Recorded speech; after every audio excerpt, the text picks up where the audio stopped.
seeker. I've been searching low and high.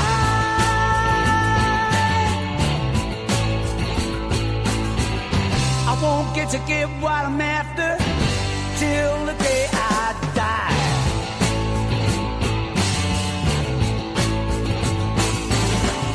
I asked Bobby Dylan, I asked the Beatles, I asked Timothy Leary, but he couldn't help me either. They call me the seeker.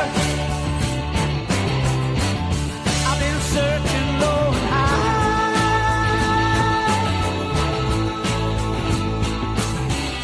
I won't get to get what I'm after till the day I die.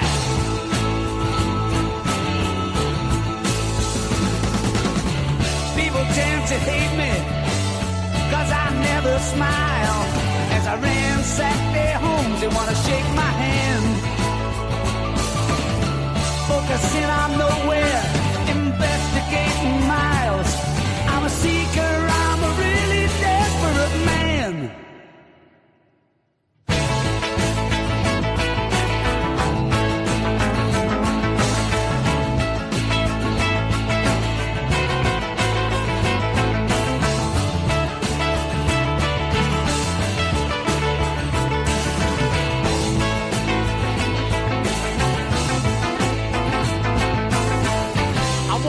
To get what I'm after till the day I die.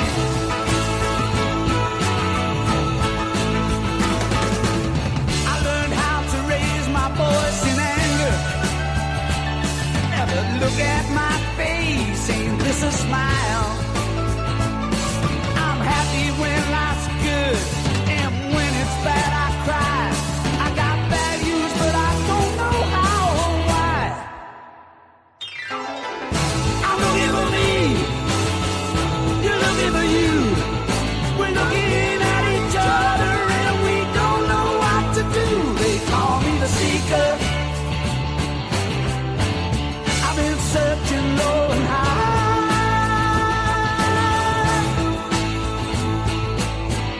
I won't get to get what I'm after till the day I die.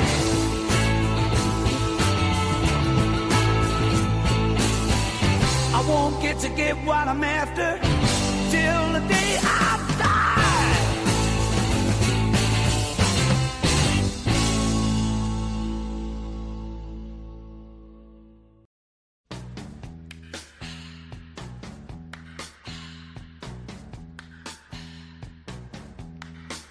It's the time of the season when love runs high. In this time, give it to me easy, and let me try with pleasured hands to take you in the sun to promised lands, to show you everyone. It's the time of the season for loving.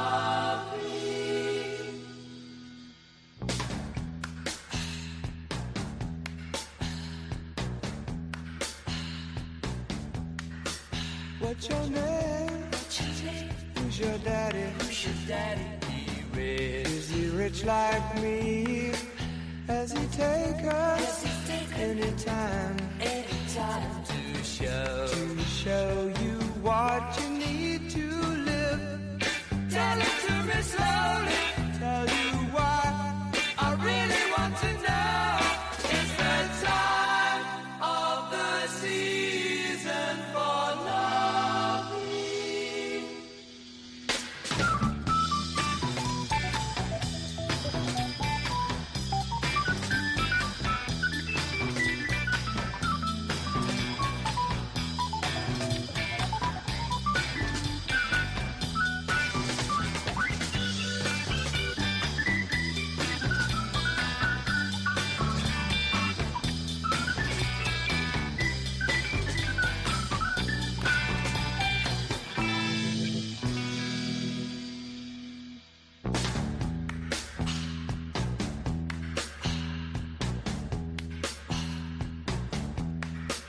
What's your name?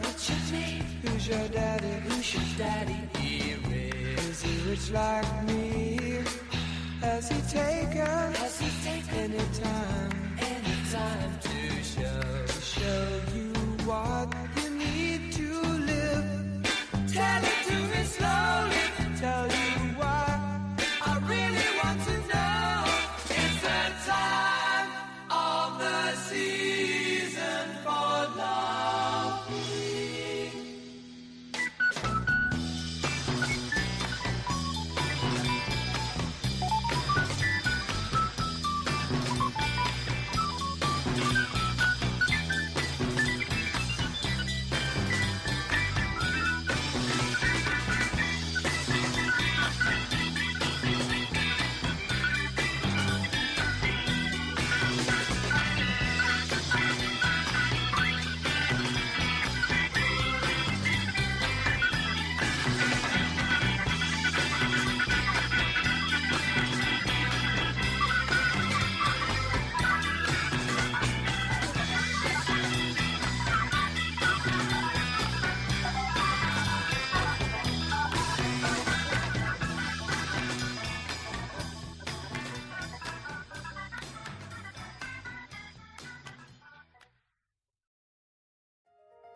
Good, totally terrific. Twist TV, Tiger Turkey Tackle, Token Tunes, Timeline Tuesday morning, everybody. Good morning, Cornbread. Good morning, Beans. Good morning, everybody. How are you this morning? Good. How are you?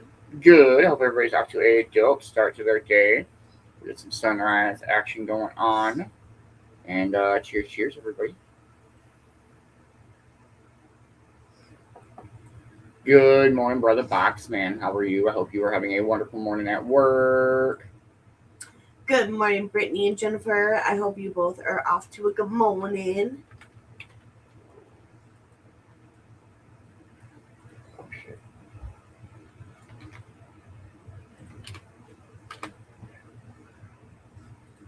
Good morning, Kay. How are you? I hope you are having a wonderful start to your Tuesday. Good morning, Yaya. I hope you're off to a good morning. Good morning, Double Dice Brad. How are you, Brad? I hope you are having a wonderful morning. Good morning, Ash and Kate. I hope you two are off to a good morning. Good morning, Ma. How are you? I hope you are having a wonderful morning. I was wondering where you was. Hope you are off to a dope start to your day. Hope everybody's having a wonderful morning. If you have not got your Getting Stoned award in, please do. We got Boxman with Getting, Brittany with Stoned, Kay with Getting, Yaya with Double Dice Brad with My, Ash with Only, and Ma with Friends. I hope everybody's ready for a wake and bake. Let's go with this one. Cheers, cheers. Cheers.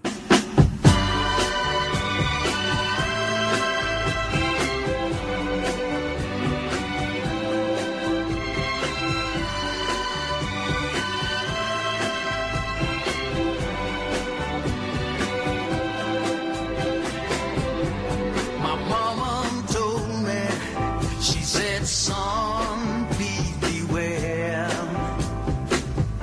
There's this thing called love, and it's everywhere. And she told me it can break your heart and put you in misery. Since I met this little woman, I feel it's happened to me, and I'm telling you,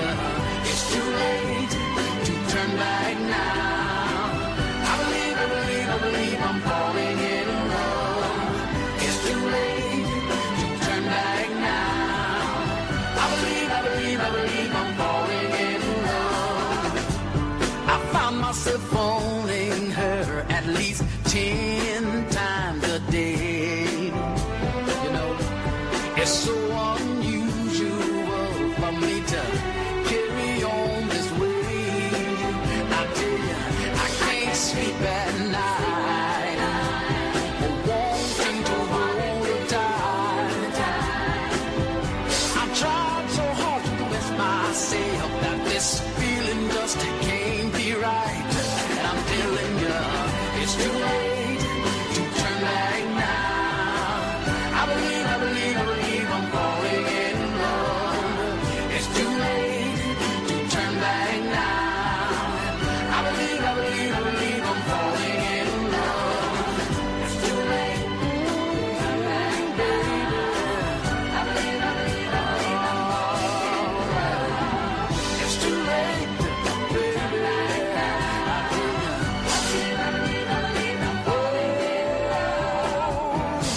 I wouldn't mind it if I knew she really loved me too. But I'd hate to think that I'm in love alone and nothing that I can do.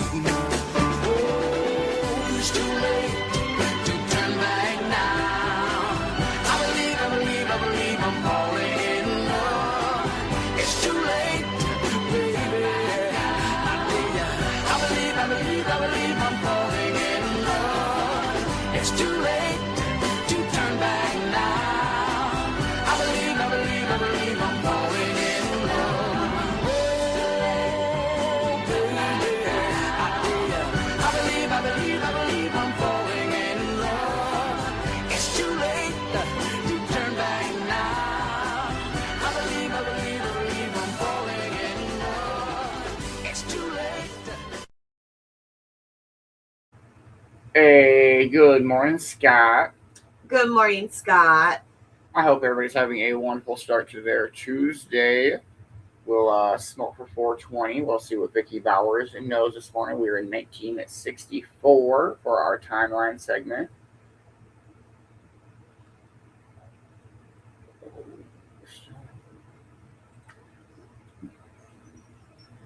What has everybody else got going on today? We got some Stoner Roulette this afternoon where Kay is our trophy holder.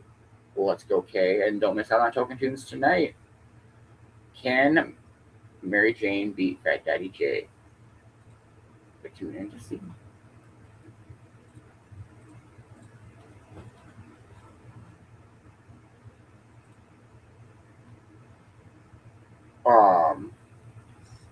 What is everybody smoking on this morning? We are smoking on some no-name flower because we don't know what it is.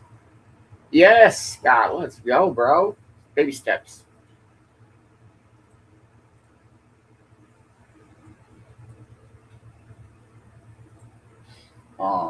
Yeah, it's gonna be a dope day today. It's actually like nice out. It is 64 degrees out.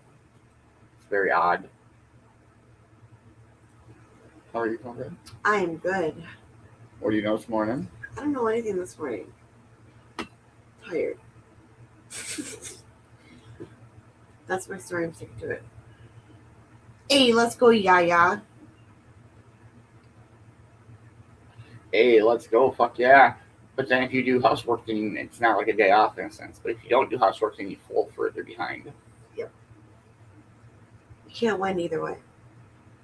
1 minute out, make sure that you are packing up, heating up, and rolling up, and grinding up, and warming up, and waking up, and coffeeing up. Yeah, look at you guys go. Yaya and Scott. So proud of you. Question is, will we see them tomorrow morning? Right away.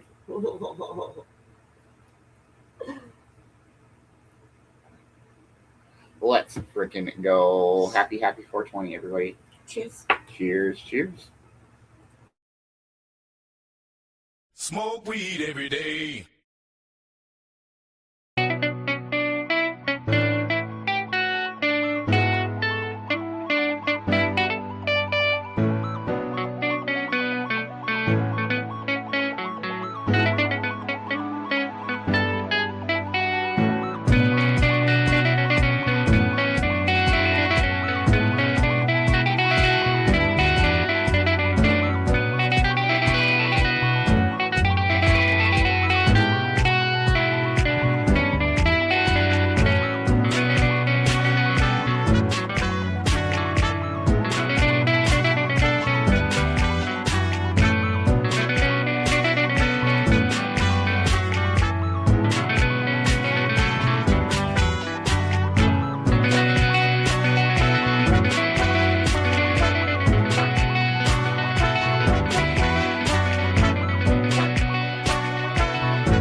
Cheers, cheers, everybody. No, Scott, we would never. We know better. The only thing that we do know is that you and Yaya are definitely full of it this morning. Yeah, but that's okay. I like it that way. Somebody's got to do it. Yeah, absolutely. All right, I do have a cool ass Jacob Collier video for us to watch. Hope everybody's having a dope, totally terrific, twisted, tired, tippy tap, token tunes Tuesday, timeline Tuesday morning. And here's some dope ass tune creation. We have 4 notes: C, F, B flat, G, C. Okay, keep playing that, Jelly. You have 4 notes: B flat, A, G, go. Double time, so boom, boom. Yeah, up the octave, up the octave. Oh, that's lovely, that's lovely. Okay, keep playing. Do, do, do, do, do, do, do, do, do. Okay, and you play F. F, only F.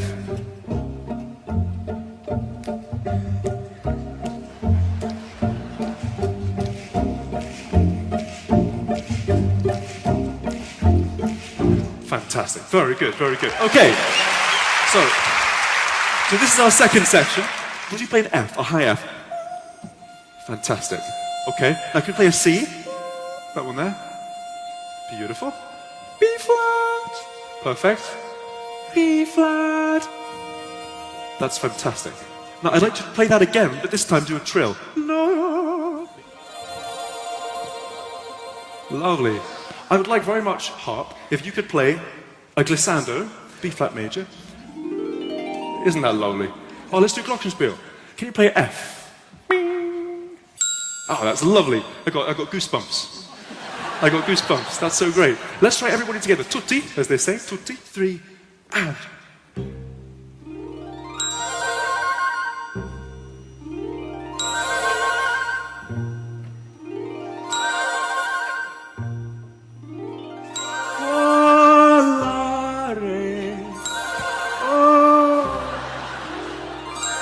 Cantare. Oh, 2, 3. Now divento di blu, felice di stare lassù. Now divento di blu, felice di stare lassù. Sing it, sing. Now divento di blu, felice di stare lassù. Keep it going.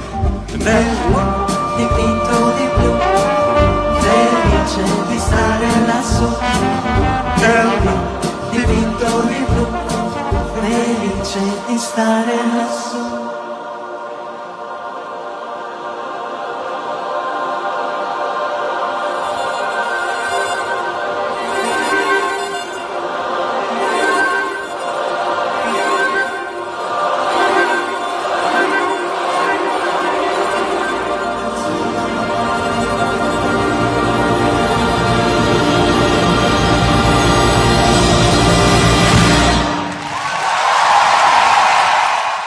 Yeah, he's ridiculous and barefoot. Yeah, he is.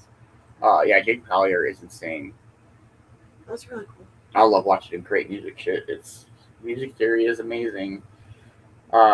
We do have some of this day in history coming up. We'll play a tune and jam on in. I don't know. Cheers, cheers, everybody. Cheers. Let's go with this one.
loves you more than you will know. Whoa, whoa, whoa. God bless you, please, Mrs. Robinson. Heaven holds a place for those who pray. Hey, hey, hey. Hey, hey, hey.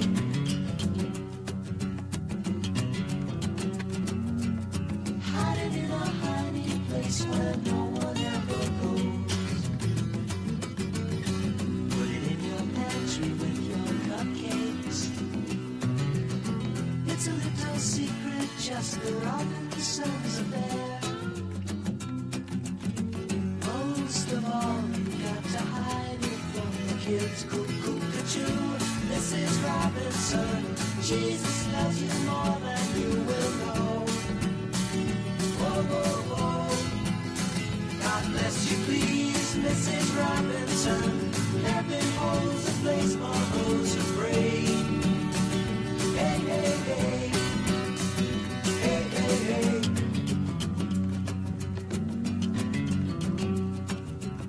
Sitting on a sofa on a Sunday afternoon, going to the candidates' debate. Laugh about it, shout about it when you've got to choose. Every way you look at it, you lose. Where have you gone, Joe DiMaggio? A nation turns its lonely eyes to you. Ooh, what's that you say, Mrs. Robinson? Joe to Joe has left and gone away. Hey, hey, hey. Hey, hey, hey.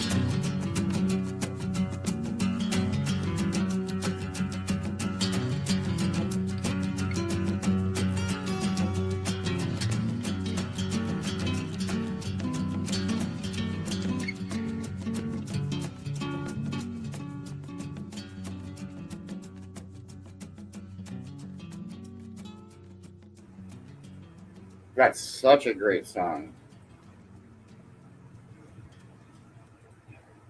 All right, Vicki B, what do you got for us on this Tuesday? Here we go.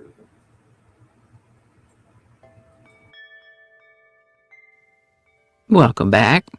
We'll have a word, a subject, a song, and a quote. So grab your favorite cuppa, sit back, and let's have a look.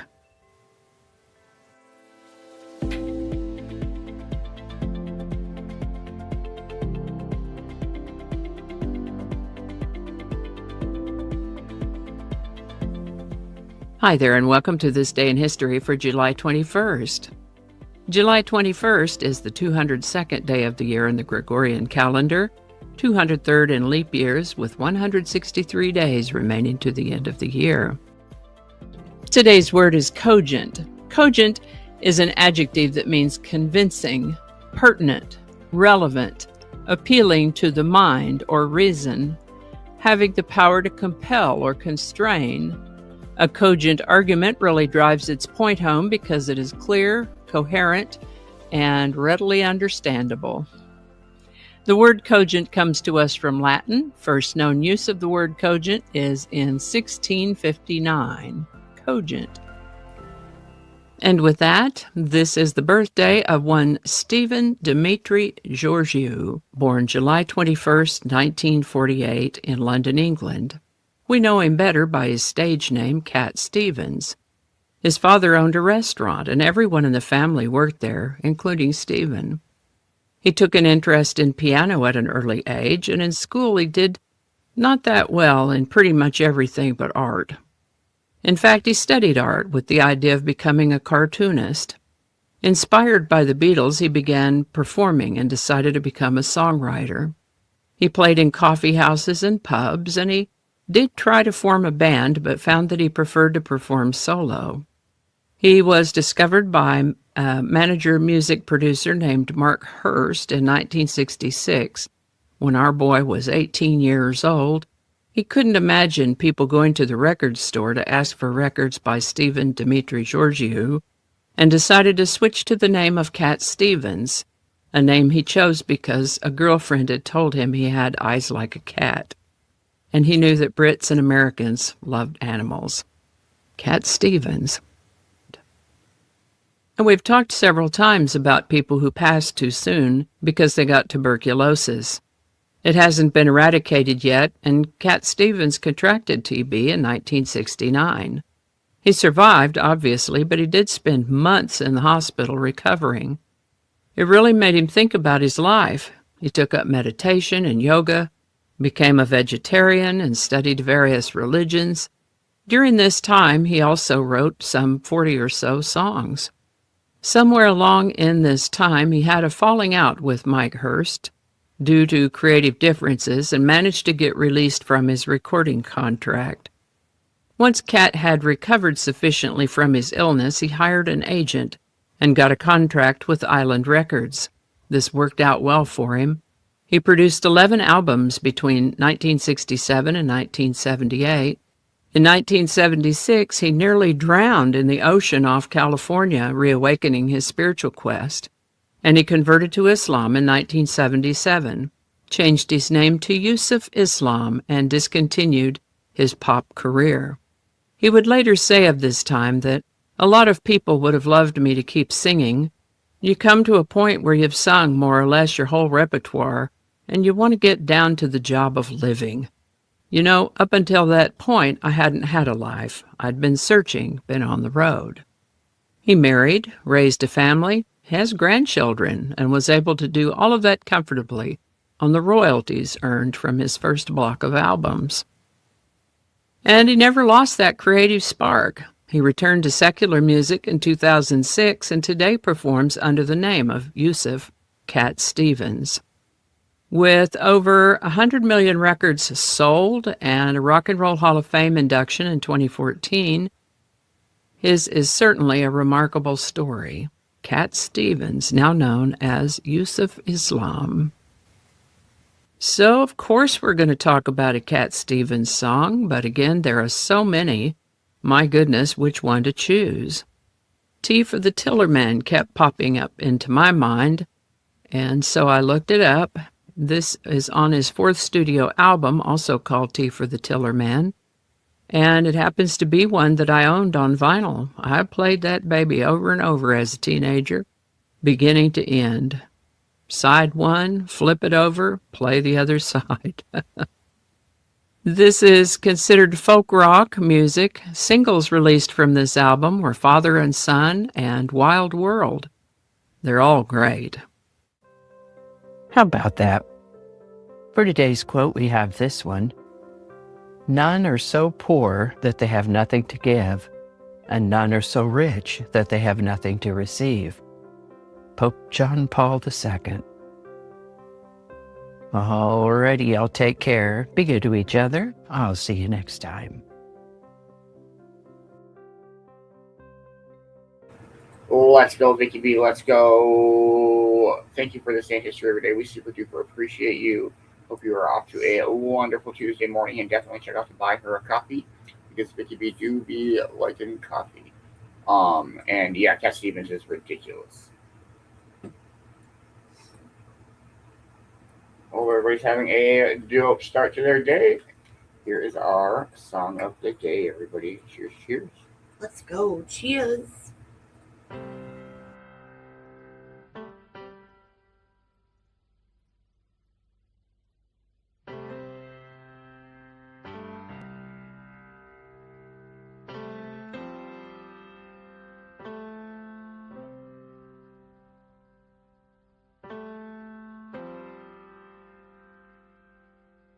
Bring tea for the chiller man, steak for the sun, wine for the woman who made the rain come. Seagulls sing your hearts away as wild sinners sin, the children play.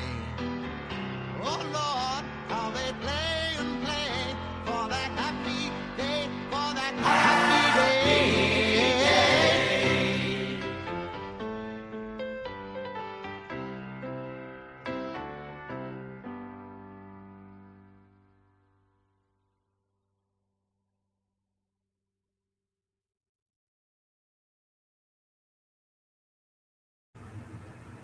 That's such a great song. It's only a minute long though.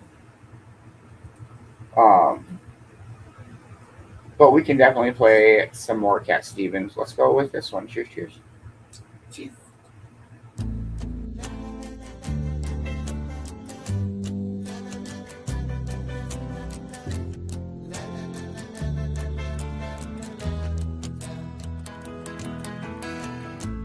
Now that I've lost everything to you, you say you want to start something new, and it's breaking my heart that you're leaving. Baby, I'm grieving, but if you want to leave, take good care. Hope you have a lot of nice things to wear, but then a lot of nice things turn bad out there. Oh, baby, baby, it's a wild world. It's hard to get by just upon a smile. Oh, baby, baby, it's a wild world.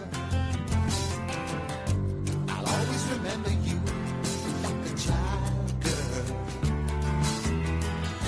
You know I've seen a lot of what the world can do, and it's breaking my heart in two, because I never want to see you sad, girl. Don't be a bad girl, but if you want to leave, take good care. Hope you make a lot of nice friends out there, but just remember there's a lot of bad and beware. Beware. Oh, baby, baby, it's a wild world. It's hard to get by just upon a smile. Oh, baby, baby, it's a wild world.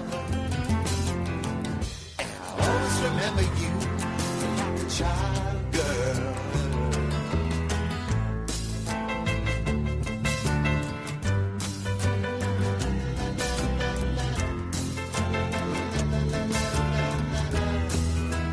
Baby, I love you, but if you wanna leave, take good care. Hope you make a lot of nice friends out there, but just remember there's a lot of bad and beware. Oh, baby, baby, it's a wild world. It's hard to get by just upon a smile. Oh, baby, baby, it's a wild world. I'll always remember you like a child, girl. Oh, baby, baby, it's a wild world. And it's hard to get by just upon a smile. Oh, baby, baby, it's a wild world. And I'll always remember you like a child, girl.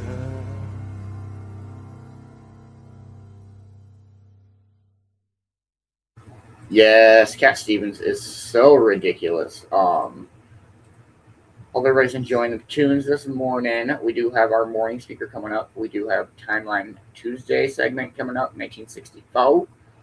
But this is my favorite Cat Stevens song. Cheers, cheers, everybody. Cheers.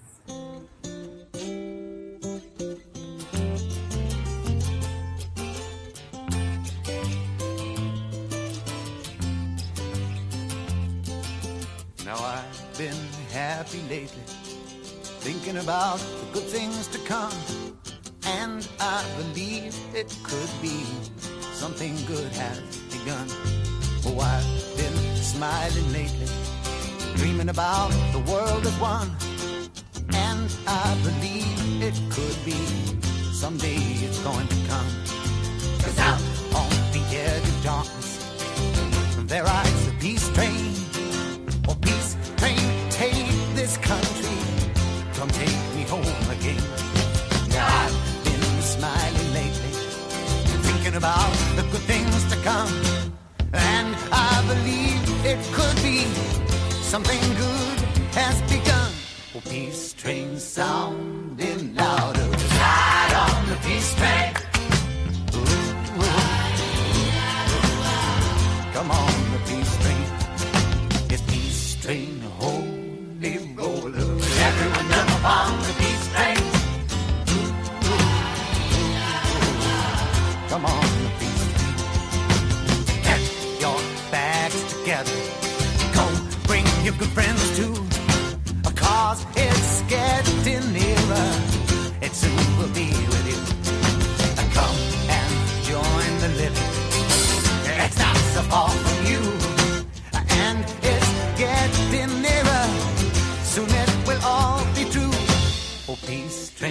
sounding louder. Ride on the peace train.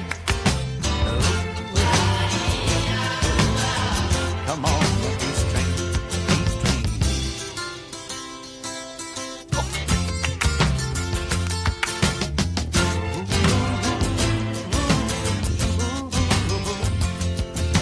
Now I've been crying lately, thinking about the world as it is. Why must we go on hating? Why can't we live in bliss? 'Cause out on the edge of darkness, there rides a peace train. Oh, peace train, take this country, come take me home again. Oh, peace train sounding louder. Ride on the peace train. Come on, the peace train. This peace train, holy roller. Everyone jump up on the peace train. Ooh. Come on, come on, come on. Yes, come on, peace train. Hey, yes, it's the peace train.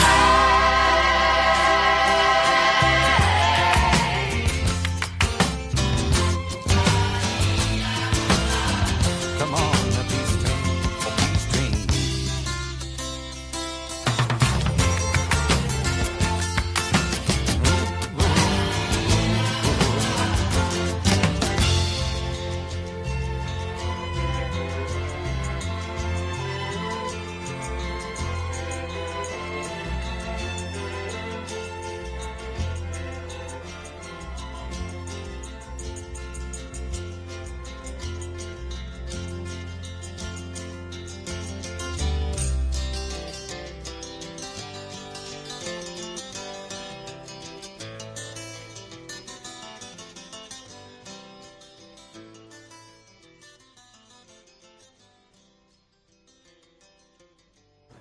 It is super beautiful out this morning.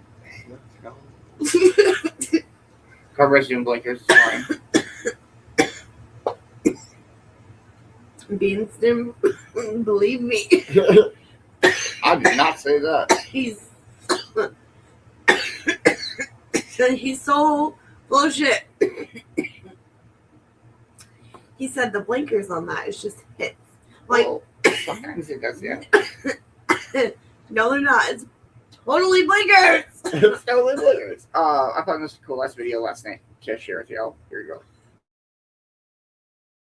Man syndrome. You take a fall that should leave nothing but a bruise, but your body doesn't make a bruise. It makes bone. That's not a figure of speech. Real bone grows where soft tissue used to be, and it never leaves. For centuries, people who stiffened like this had no explanation, so the world gave them one. They were the living statues, the stone men, cursed to harden until they couldn't move, but it was no curse. It's a real condition called fibrodysplasia ossificans progressiva, or FOP, a long way of saying turning to bone. It comes down to one faulty gene, ACVR1, that you're born with and often shows up early in short, bent big toes. Normally, that gene decides when your body makes bone, but in FOP, it's jammed in the on position. So every bump and bruise heals over with bone, not soft tissue. Bit by bit, you grow a second skeleton over your original 206 bones, welding the joints shut until a shoulder won't lift, a jaw won't open, and the body freezes in whatever position it caught you in. What makes it crueler is you can't undo it. You'd think a surgeon could cut the extra bone out, but cutting is an injury, and injury is what grows more. So surgery only makes it worse. Even a flu shot can trigger a fresh patch. Only about 800 people on Earth are known to have it. One man made sure we'd never forget what this looks like. By the time Harry Eastlack died, his skeleton had fused into one solid piece, and he could barely move his lips. He left his body to science, and you can still visit him in a Philadelphia museum as one sheet of bone, the clearest look we'll get at a body that healed itself to death. Fetus in fatu. Surgeons cut a man open to remove what everyone is sure is a giant tumor. They reach inside, and what they pull out leaves them staring at hair, fingernails, and half-formed arms and legs. It's his twin. The man was Sanju Bhagat from Nagpur in India, and his belly had gotten so big that strangers thought he was pregnant. He put up with their stares and laughter for years, until one night it pressed so hard on his lungs that he could barely breathe, and he was rushed in for emergency surgery. The twin they found had been growing inside him for around 36 years. Doctors call it fetus in fetu, Latin for a fetus inside a fetus, and fewer than 200 cases have ever been recorded. It starts the way identical twins do, with a single embryo that's supposed to split cleanly into two. Now and then the split goes wrong, and one twin ends up folded into the other. The outer twin grows normally and is born, but the trapped one never can. It doesn't just disappear, though. It taps into a blood supply and slowly grows into a body it can never use, with no brain and no future, fed by the very flesh it hides in. Most of the time, it's found in babies, while the lump is still small. Sanju's was missed, so it kept growing until he was a grown man. He never knew the swelling everyone laughed at was the brother he should have been born beside, not inside him. It had been there since before he was even born. He woke up from surgery able to breathe easily for the first time in years, his body lighter, and after a lifetime of sharing it, finally, his own. Yeah, that shit's crazy. It's a very long video, so we can kind of pop through them throughout the week. It's fucking wild. It's crazy. If you need any dope custom embroidery, custom quilt work done, please reach out to the one and only Mama Beanz from Mama Beanz Stone. Much love, Mom, and thank you for your sponsorship and your support.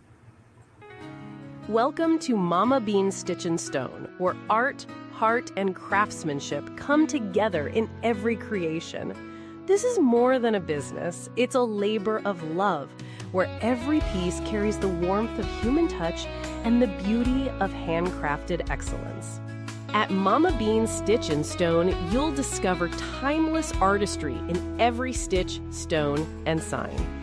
Each creation is crafted with meticulous precision and boundless creativity, transforming ordinary materials into extraordinary keepsakes that tell your unique story. As a mother, grandmother, and artist, she approaches each project with a unique blend of technical mastery and emotional depth, ensuring every piece becomes a cherished heirloom that speaks directly to the heart.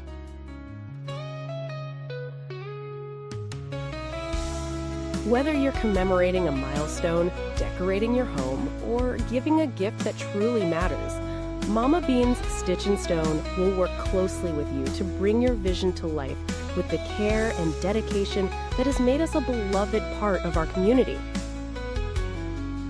Mama Beanz Stitch and Stone, where every stitch tells a story, every stone holds a memory, and every sign marks a moment worth celebrating. Let's go, Mama Beanz. Let's go. Again, if anybody has any questions or would like to place an order, please reach out to anybody on the Cove team. You can reach out to Mama Beanz, and we can help you get your order placed or answer any questions you may or may not have. I mean, I can't talk. It's okay. I think we all knew this. Let's play some more tunes. Cheers, cheers, everybody. Cheers.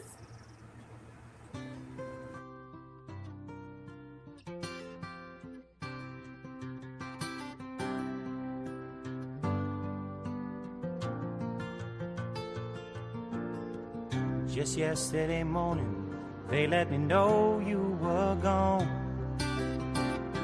Suzanne, the plans they made put an end to you. I walked out this morning and I wrote down this song. I just can't remember who to send it to. I've seen fire and I've seen rain. I've seen sunny days that I thought would never end. I've seen lonely times when I could not find a friend. But I always thought that I'd see you again.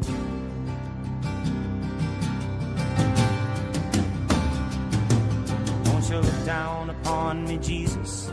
You gotta help me make a stand.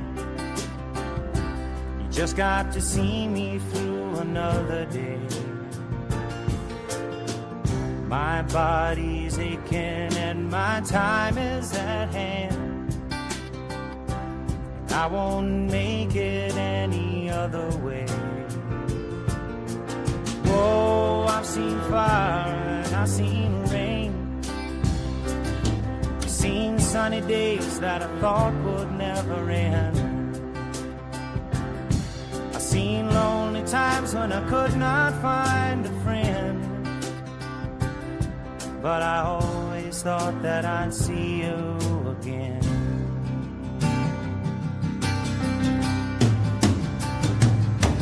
Been walking my mind to an easy time, my back turned towards the sun. Lord knows when the cold wind blows, it'll turn your head around. Well, there's hours of time on the telephone line to talk about things to come. Sweet dreams and flying machines in pieces on the ground. Whoa, I've seen fire and I've seen rain. I've seen sunny days that I thought would never end. I've seen lonely times when I could not find a friend. But I always thought that I'd see you, baby, one more time again now. Thought I'd see you one more time again. There's just a few things coming my way this time around now. Thought I'd see you, thought I'd see you far away now.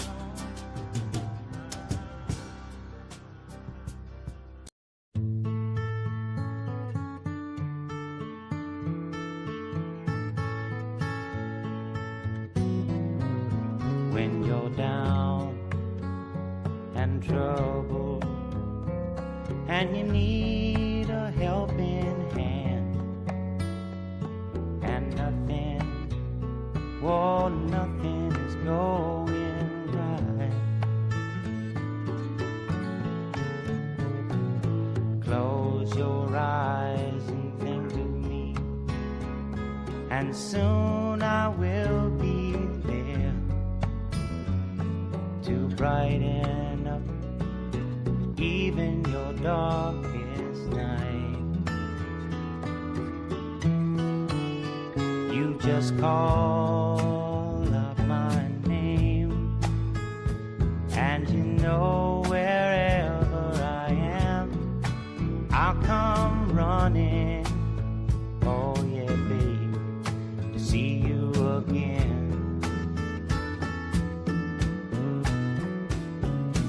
Winter, spring, summer, or fall, now all you got to do is call, and I'll be there, yeah, yeah, yeah. You've got a friend.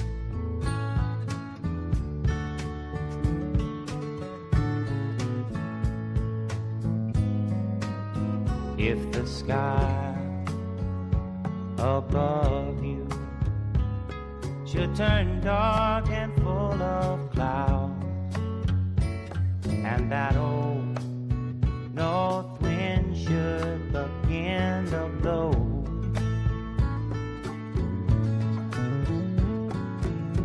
keep your head together and call my name out loud now. Soon I'll be knocking upon your door. You just call up my name, and you know wherever I am, I'll come running. Oh yes, I will see you again. Winter, spring, summer, or fall, yeah. All you got to do is call, and I'll be there, yeah, yeah, yeah. Hey, ain't it good to know that you've got a friend? People can be so cold, they'll hurt you and desert you. Well, they'll take your soul if you let them. Oh yeah, but don't you let them. You just call out my name, and you know wherever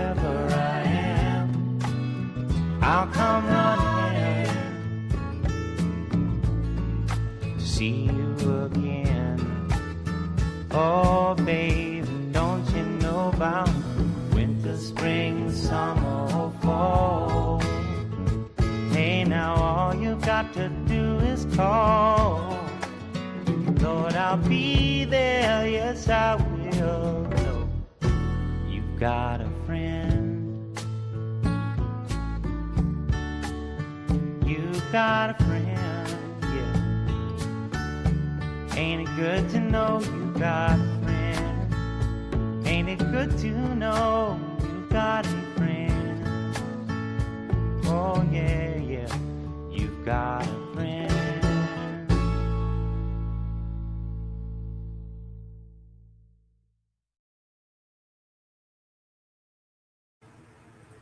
That's because it's Sativa's belly. Did Sativa find them? I think Sativa. Very good song, and I'm so sorry, Kay. You know I love you though. Med time. If you have morning meds to take, now is a good time to do so. I'm drinking and smoking mine. Morgan had her early morning med. She'll have her other ones, and then she got a doctor's appointment tomorrow morning. So it'll be a shorter show tomorrow. We'll speed through our segments because then we can get Mogi to the doctor. Doctor. Put the line. Okay, anyway. Alright, well, we can play some different old. I'm loving classic music this morning. But let's go with some stylistics. Cheers, cheers, everybody. Cheers.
One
I got you, boss man. I think I got you 2 more. Good morning, McCoy. Good morning, McCoy. Hope you're having a wonderful morning. All right, we'll go ahead and dive into our morning speaker this morning. This morning we're going to listen to a TED Talk. Hope everybody's enjoying their Tuesday morning. And here we go.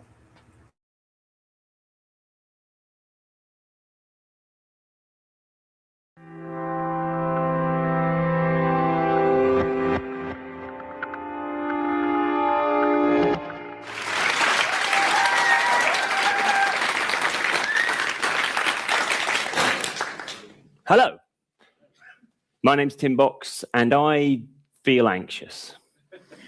I feel anxious about whether or not I'm going to remember what I came here to say. I feel anxious about whether or not you guys are going to agree with what I came here to say. And if I'm completely honest, up until about 30 seconds ago, I felt a little bit anxious about the possibility of tripping up this rug on the way out. But I think feeling anxious about these things, while seemingly unhelpful, is perhaps understandable. After all, it's important to me that I say exactly what I came here to say, that my message gets heard, and that I achieve this without falling flat on my face. Yeah, right now, anxiety makes sense. But there was a time in my life when anxiety really didn't make sense. I used to feel the kind of anxiety that meant I would struggle to even walk into a room with this many people in it, let alone stand at the front and give a talk. Now, obviously, something has changed since then, otherwise I wouldn't be standing here now. And I think the main thing that's changed is that whilst I still experience anxiety, I no longer suffer with it. But I didn't achieve this shift by trying to get rid of it. Now, don't get me wrong, back in the day, that's exactly what I was trying to do. I would do all I could to avoid any anxiety-inducing situation. I would arrange my daily movements, specifically avoiding social situations. If I felt anxiety starting to flare up, I'd run away.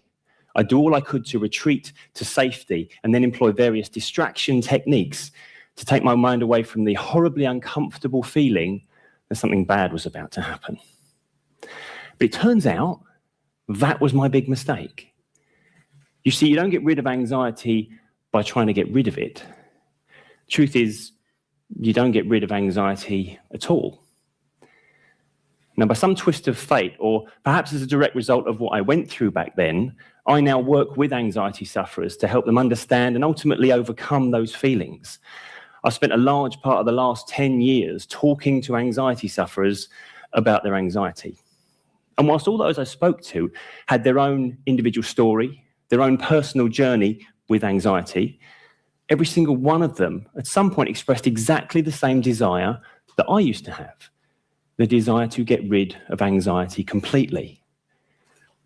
Can you imagine if we all achieved that? A world without anxiety. What would that even look like? Well, for example, this room would probably look empty. Anxiety is the feeling that tells us when something is worth demanding our attention. So in some small way, it was anxiety that reminded you had somewhere to be today. Without it, none of us would have turned up, and those that accidentally did would be watching an empty stage. None of us would have businesses, careers, because we wouldn't have regarded study and gaining qualifications as worth bothering with. And none of us would have boyfriends, girlfriends, husbands, or wives either here or at home, because we just wouldn't have seen the value of washing and dressing up to make a good impression on that all-important first date that we probably forgot to turn up to. So it seems anxiety is important. But of course, there are those that don't feel anxiety. There are two very distinct groups. The first group, dead people. Dead people don't feel anxious. You know, and I think that's okay. They're dead. They've got enough to not worry about. The second group would be those we might refer to as psychopaths. Those people that, for whatever reason, lack the ability to have any concern for the consequences of theirs or anyone else's actions. Now, I don't know how you were brought up, but when I was a kid, I was given the distinct impression that being part of either of these two groups would be undesirable. So if being free of anxiety would be such a bad idea, why do we regard feeling anxious so negatively? Now, I think the very obvious answer to that question is that it feels horrible. When we suffer high levels of anxiety over a long period of time, it can very quickly start to dominate our life, even go on to define our existence. Of course, we're going to try and get rid of it. But what if we can't? What if all of our attempts to control our anxiety response ultimately fail? Then where do we go? I think most people go along to their local doctor. And I should state at this point, I'm a big fan of doctors. They've saved my life on more than one occasion, and I feel a tremendous amount of sympathy for them when it comes to treating anxiety issues, because it's really not what they signed up for, and it's certainly not what they're trained for. When it comes to anxiety, doctors are restricted in 3 important ways. Firstly, time. You get somewhere between 8 and 11 minutes for an appointment with your local GP, which is nowhere near enough time to effectively diagnose and treat an anxiety issue. Secondly, knowledge. Doctors are taught that anxiety is a mental health condition, and yet they're not mental health specialists. If a doctor wishes to become one of those, they have to train for a further 5 or 6 more years to become a psychiatrist. And thirdly, resources. Doctors are given precious little support when it comes to actually treating anxiety. They can put you on a 12 to 16-week waiting list for some form of counselling, but by the time we got to the doctor, we're probably in such desperate need of assistance that being told we now have to wait 3 or 4 months to talk to somebody is not helpful. That leaves the only other option, medication. I'm not a fan of medicating anxiety. Now, whilst I'm well aware that taking drugs can change the way we feel, back in the 90s, I witnessed many of my friends on a Saturday night discovering that very simple truth.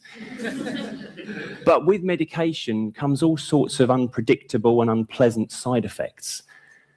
And in the unlikely event we do find the drug that agrees with you, that calms your anxiety response without any side effects, then of course it's all too easy to now regard ourselves as dependent on that drug. And then the possibility of developing a dependency on our anti-anxiety medication just becomes something else to feel anxious about.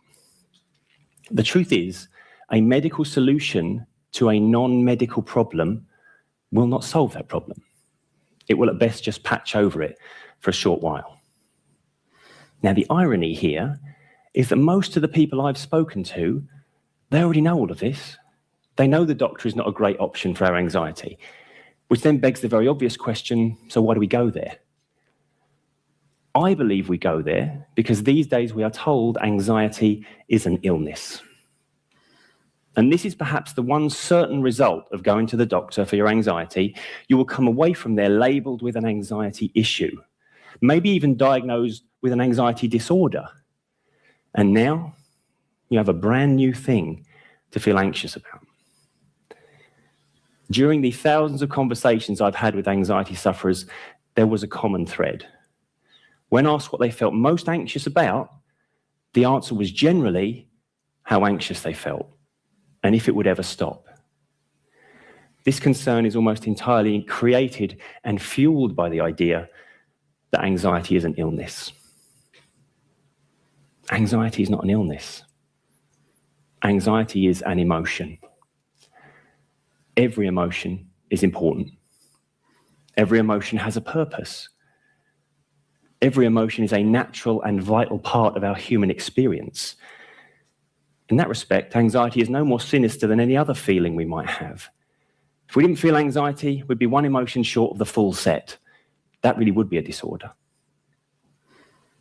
I want to share with you now an analogy that might go some way towards helping us understand our emotional responses. I want you to think of your mind like a ship. Every ship has a captain and a crew. In this analogy, the captain is your logical, rational, conscious part of your thinking. It's the part that knows where you want to go, why you want to go there, and it has a fair idea of how you think you're going to get there. Unfortunately, the part of our mind that has its hands on all the things that steer and sail our ship, that's the crew. That's your subconscious. Your subconscious is in charge of all of your automatic responses.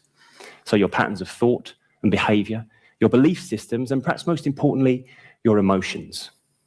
Your crew sail your ship by triggering the appropriate emotional responses.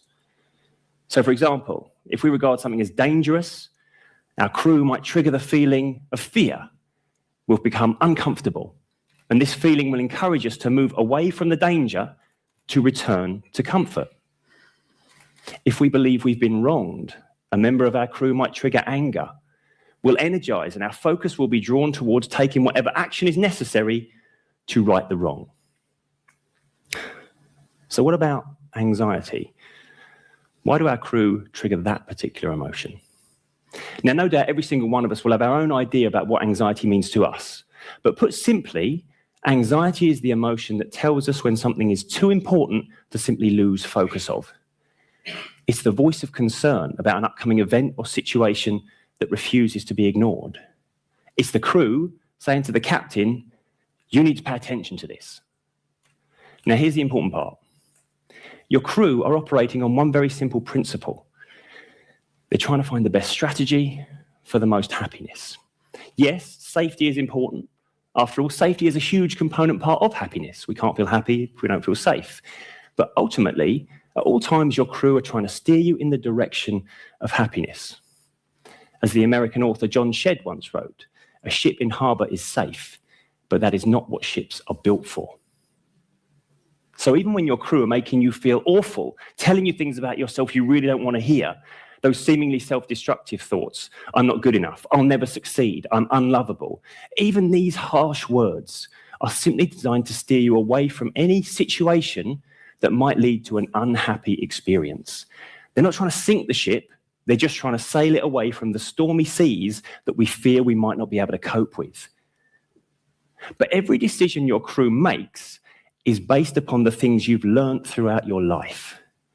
And because many of these things were learned when you were very young, some of them no longer apply. Some of them were just wrong in the first place. What this means is that as far as anxiety is concerned, your crew will very often make mistakes. But just because they get things wrong doesn't make them the enemy. And yet, this is a sentiment I hear all the time. Anxiety is the enemy. People want to throw those crew members overboard. And I can understand that. After all, if we regard a part of our mind as now actively trying to destroy us, then of course it would be easy to view it as the enemy. If we then believe our mind has actually turned against us, it'd be easy to conclude our mind is broken. It'd be easy to believe that person that told us the way you feel means you are ill. I started this talk by telling you I used to suffer debilitating levels of social anxiety. So how did I get control of that? What did I actually do to reduce it? There are three main things I did that I think helped me change. First thing I did, I refused to believe I was ill. Of all the things I felt anxious about, I decided not to feel anxious about feeling anxious. I recognized that every time I felt anxiety, it wasn't random. It was always triggered by a situation or a thought process. Once I understood this, I could do the second thing. That's to listen to my crew. I spent too long pushing them away, trying to ignore what they were telling me. When you ignore someone with an important message, they might just start to speak louder to get heard. If you continue to ignore them, they might start to shout. The only way I was going to stop anxiety from shouting at me was to listen to it, to hear what it was saying to me. I sought to understand what my crew were trying to achieve with these feelings and to turn my enemies into my friends. And the funny thing is, when you start listening to what your mind's trying to tell you, it can stop shouting.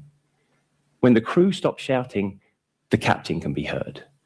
That's the point where your more logical thinking gets to have some input.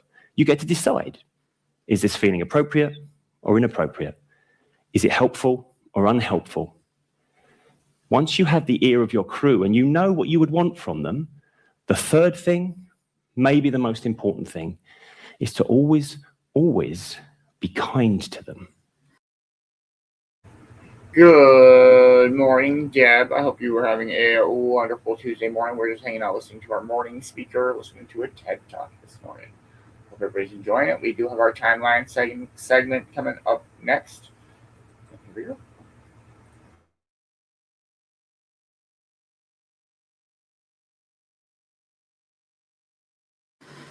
If If you're anything like me, you spent a large part of your life beating yourself up over the things you did wrong, or the things you didn't quite do right, or just about the way you feel.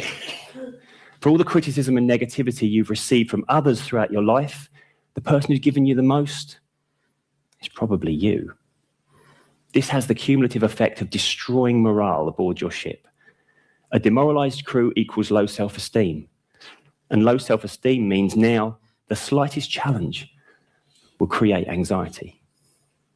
But the good news is you can repair the damage that's been done very easily, simply by deciding from now on to always talk to your crew, to yourself, with kindness and positivity. People do their best work when they feel empowered to achieve.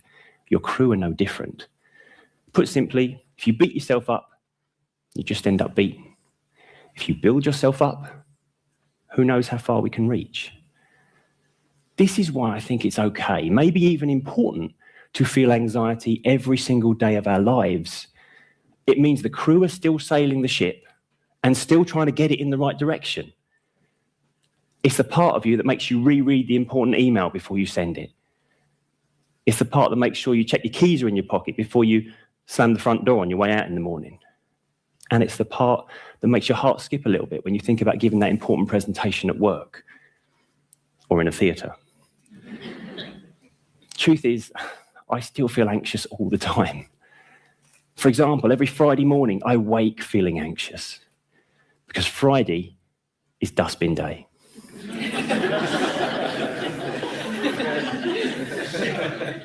My crew wake me with the thought, I need to go and take the bins out. Now, it's not debilitating anxiety. It's barely a whisper. It's just loud enough to get heard, and then when I've taken the bins out, it's gone. And this might seem like a really trivial example, but this is exactly the sort of thing that will trouble us if we believe the way we feel is not normal. I wonder if back in the day when I'd suffered high levels of anxiety, if I'd been diagnosed with an anxiety disorder, would I now dread Friday mornings? Would I feel anxious about the prospect of my anxiety flaring up again? Would I curse myself for still not being free of anxiety? There tend to be two popular positions on high anxiety. The first states it's a mental illness. It's the way you're wired. There's little we can do about it. The second states it's not real. It's all in your head. You just need to get over it. Neither of these positions are helpful, and both are wrong. The last 10 years have taught me the truth lies somewhere in the middle. Of course it's real. We don't ask to feel this way, and yet we do. Yet even though we feel this way now, doesn't mean we can't change it. The first step towards changing it is to accept it.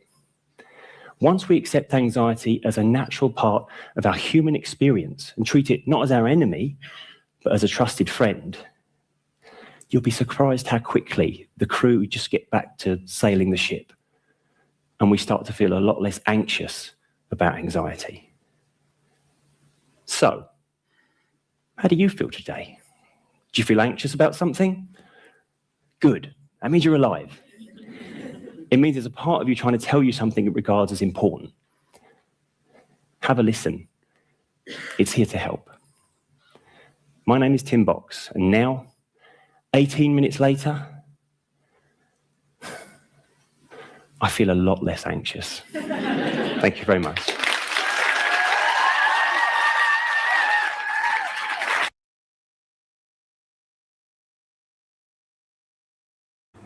I fucking love the TED Talks. I could sit and listen to TED Talks all day. I hope everybody's having a wonderful morning. Good morning, Deb. We'll play some more tunes and dive into our timeline segment. Cheers, everybody. Cheers.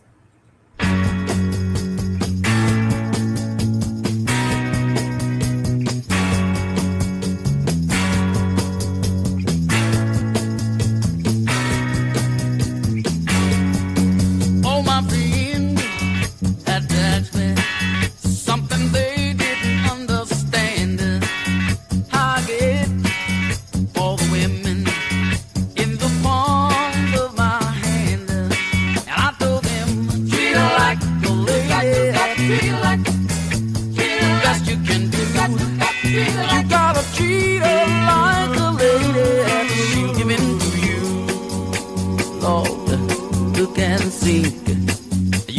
I mean? I know you heard that the woman soon take advantage of you. Let me tell you, my friend, that just ain't no substitute. So you oughta treat her like a lady. The best you can do, you gotta treat her like a lady. She'll give it to you, Lord, who can sing. You know what I mean?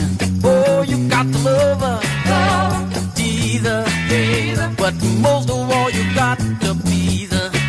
You got to hold her and want her and make her feel you always need her. You know a woman is sentimental and so easy to upset her. So make her feel that she's real, yeah, and she'll give you happiness. Whoa, strange as it seems, you know you can't treat a woman mean. So my friend, there you have it. I said it's the easy, simple way. If you fail to do this, don't blame her if she looks my way. Cause I'm gonna treat her like a lady, so affectionately. I'm gonna treat her like a lady. She'll give in to me, Lord, who can see. You know what I mean? Oh, you gotta treat her like a lady. Treat her like the best you can do. You gotta treat her like a lady. Let's go, dishes and cornbread. I hope everybody's enjoying the tunes this morning. We'll play one more song and dive into our timeline segment. Cheers, cheers, everybody. Cheers.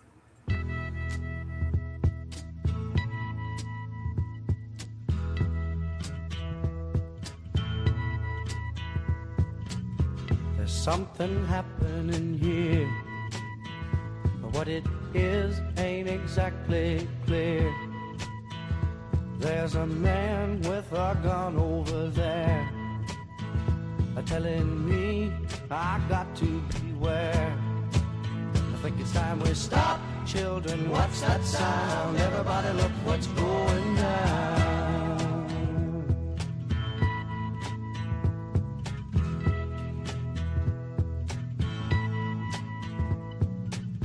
There's battle lines being drawn. Nobody's right if everybody's wrong. Young people speaking their minds are getting so much resistance from behind. Time we stop. Hey, what's that sound? Everybody look what's going down.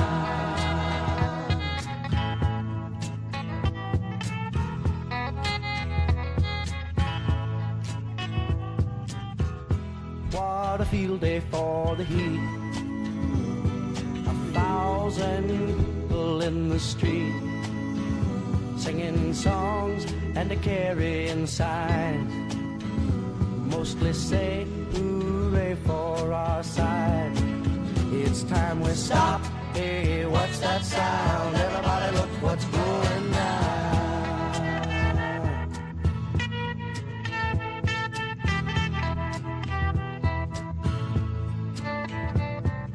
Paranoia strikes deep into your life, it will creep. It starts when you're always afraid. Step out of line, the man come and take you away. We better stop. Hey, what's that sound? Everybody look what's going down. We better stop. Hey, what's that sound? Everybody look what's going. We better stop now. What's that sound? Everybody look what's going. We better stop. Children, what's that sound?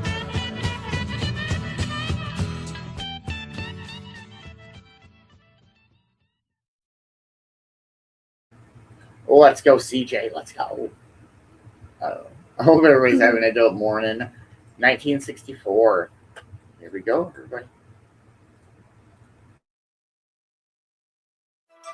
Up the 36 steps to the rotunda, the coffin bearers strain under their burden. A watching nation lifts it with them. As 1964 began, the world was still reeling over the assassination of John F. Kennedy. But history wasn't about to slow down and let everyone catch their breath.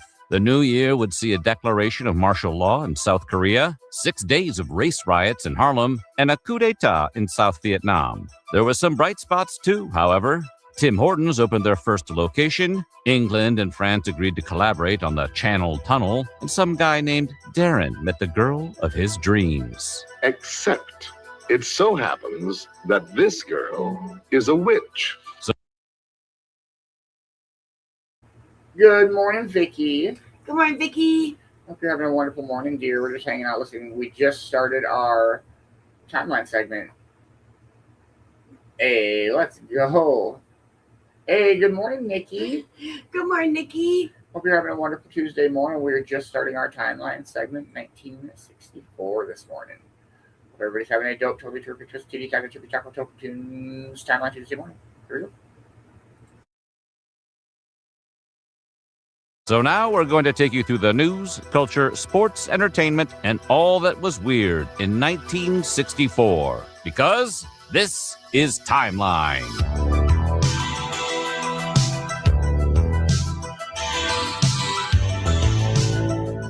Now, watch out for Auric Goldfinger, because this one is all about 1964. But before we get started, be sure to subscribe to the Weird History channel and let us know what aspects of the 60s you're most interested to hear about in the comments below. Now, are you ready to learn what happened the year the Addams Family and the Munsters premiered? I'm tied up right now. I get the feeling you're not telling me everything.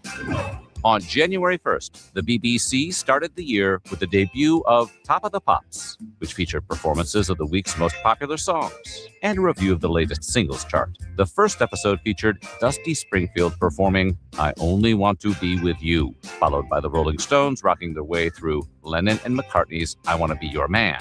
The series, which also served as a launching pad for up-and-coming artists, would run until 2006. It's still number one. It's Top of the Pops. Making it the world's longest-running weekly music show at the time of its cancellation. A poll tax is a tax that must be paid as a prerequisite to voting in an election. If you can't pay, you can't vote. After the Civil War, numerous states instituted such taxes as a way of preventing impoverished black citizens from exercising their right to participate in democracy. But in January of 1962, Congress proposed an amendment to the Constitution to remedy the situation. On January 23, 1964, the 24th Amendment was ratified, preventing the federal and state governments from imposing poll taxes on federal elections. January 25th was a big day for University of Oregon track athlete Phil Knight, because that was the day he partnered up with his coach, Bill Bowerman, to found Blue Ribbon Sports. Blue Ribbon was a distributor for Japanese shoemaker Onitsuka Tiger, and Knight sold their wares out of his car during track meets. The company made $8,000 its first year and opened its first retail outlet in 1966. In 1971, Bowerman would start developing original running shoes for the company, which would then change its name to Nike. Radioactivity would never penetrate a mine some thousands of feet deep. How long would you have to stay down there? Possibly 100 years. People could actually stay down there for 100 years? It would not be difficult, mein Führer. Nuclear reactors could... I'm sorry, Mr. President. Nuclear reactors could provide power almost indefinitely. G.I. Joe, G.I. Joe, fighting man from head to toe, on the land, on the sea, in the air. G.I. Joe attack! In 1963, Manhattan-based licensing agent Stanley Weston came up with an idea for a line of soldier dolls. He made prototypes and showed them to a friend at Hasbro, who saw their potential and licensed the idea for $100,000. However, the conventional wisdom at the time held that boys would not play with dolls. So Hasbro came up with a new name for the toy, Action Figures. The line itself was then named G.I. Joe. Look at Jimmy. I built an airstrip with G.I. Joe pilots. And it was first released to stores on February 1st. The G.I. Joe line evolved quite a bit over the years. And in 1983, the figures, originally 12 inches tall, were shrunk to 3 3/4 inches, not coincidentally the same size as Kenner's Star Wars figures. To promote the relaunch, Marvel Comics created a G.I. Joe comic book and a series of animated commercials. Those commercials proved so popular, a cartoon series called G.I. Joe, a Real American Hero, was commissioned. It debuted September 12, 1983, and became a hit, running 95 episodes. The British invasion began on February 9th, when the Beatles made their first appearance on The Ed Sullivan Show. Ladies and gentlemen, the Beatles! Sullivan's 728-seat studio received over 50,000 requests for tickets, trouncing the 7,000 received for the first appearance of Elvis Presley. The Fab Four performed 5 songs that night, including All My Loving, Till There Was You, She Loves You, I Saw Her Standing There, and I Want to Hold Your Hand. All told, the episode was viewed by a record 73 million viewers. There was no reported crime. Even the criminals had a rest for like 10 minutes while we were on. Heavyweight champion Sonny Liston took on challenger Cassius Clay. Clay, an underdog, would later admit, "It frightened me, just knowing how hard he hit." Once the fight started, however, it was clear Liston had no answer for Clay's speed and was having difficulty landing punches. At the start of the 7th round, Liston spit out his mouth guard. They might be stopping it. That might be all, ladies and gentlemen. When it became apparent he wasn't answering the bell, Clay was declared the winner and new champion. Less than 2 weeks later, he would officially change his name to Muhammad Ali. So great, I don't have a mark on my face, and I upset Sonny Liston, and I just turned 22 years old. I must be the greatest. This episode of Timeline is brought to you by... Wake up in the morning, there's a snap around the place. Wake up in the morning, there's a crackle in your face. Wake up in the morning, there's a pop that really says, Rice Krispies to you, and you, and you. On the milk and listen to the snap that says it's nice. Or on the milk and listen to the crackle of that rice. Get up in the morning to the pop that says it's rice. Hear them talking Rice Krispies. In 1964, the top of the Leaning Tower of Pisa hung 17 feet south of its base, and experts agreed that an earthquake or even a strong storm could easily topple the 180-foot-tall medieval monument. So on February 27th, the Italian government announced it was open to suggestions on what to do. An attempt to save the tower began 2 years later, but was halted when its tilt worsened. It wouldn't be until 2000 that engineers figured out how to reduce the tilt enough to stabilize the structure. I've been silent for the past 90 days because of some statements I made concerning the President of the United States, which were distorted. After his comments about the assassination of John F. Kennedy brought a wave of bad PR to the Nation of Islam, the group's leader, Elijah Muhammad, ordered Malcolm to observe a 90-day period of silence. Since you decided to make the change, have you discussed it with your leader, Muhammad? No, I did receive word from him that the 90-day suspension that I was under was not to be lifted. I frankly didn't think that I would ever be an active member of the Nation of Islam anymore. Despite apologizing for his remarks, however, X decided it was time to move on and resigned from the organization on March 8th. He would subsequently make a pilgrimage to Mecca and convert to Sunni Islam, at which time he took on the Muslim name El-Hajj Malik El-Shabazz. I've always had the name on my passport, Malik El-Shabazz, I only used it in the Muslim world. Hajj is a title that is given to any Muslim who makes the pilgrimage to Mecca during the official Hajj season. Hi, Rosie. What you doing? Bird watching? No, Mustang watching. Here, take a look. Oh, boy, what a car. On March 9th, the Ford Motor Company began production on a new model, the Mustang. The first in a new class of automobiles known as pony cars, the Mustang had a long hood, a short deck, 4 bucket seats, a floor-mounted shifter, and came in both hardtop and convertible models. The first Mustang would be sold at a dealership in Newfoundland before the now iconic car made its official debut at the World's Fair on April 17th. The Supreme Court struck a blow for freedom of the press on March 9th when it decided New York Times v. Sullivan. The landmark case arose in 1960 when the paper published an ad placed by supporters of Martin Luther King Jr., criticizing the police in Montgomery, Alabama. The ad contained several non-factual statements, prompting the police to sue for defamation. An Alabama court found the ad defamatory. The Supreme Court disagreed, holding that public officials must prove false defamatory statements were made with actual malice in order to be actionable. In 1964, Jack Ruby went on trial for killing presidential assassin Lee Harvey Oswald. During the proceedings, Ruby would deny killing Oswald to prevent him from revealing a larger conspiracy, instead claiming his grief over the president's death caused him to experience psychomotor epilepsy and act unconsciously. The jury, however, didn't buy it. We, the jury, find the defendant guilty of murder with malice as charged in the indictment and assess his punishment as death. The verdict would be overturned by the Texas Court of Appeals, and Ruby would die of lung cancer in 1967 while awaiting a new trial. And welcome to a brand new show called Jeopardy! This is a very unusual question and answer show. You see, we give the contestants the answers, and all they have to do is come up with the questions. Bits and pieces 30. Bits and pieces 30, the answer is spied on Lady Godiva. Spied on Lady Godiva. Jesse, you would know that. What did Peeping Tom do? Yeah. It's this knee-knocking hour here, and I won't delay any more to present the award for the Best Actor. A very brilliant Academy Award-winning actress of last year, Miss Anne Bancroft. The 36th Academy Awards were presented on April 13th. Tom Jones would win Best Picture, but what made the night historic was the award for Best Actor in a Leading Role, which, for the first time in history, went to an African-American actor. The winner is Sidney Poitier. Recognized for his powerhouse performance as a construction worker who helped build a chapel in Lilies of the Field. Consider the lilies of the field, how they grow. They toil not, neither do they spin. Yet I say unto you, not even Solomon in all his glories was arrayed as one of these. Consider the lilies.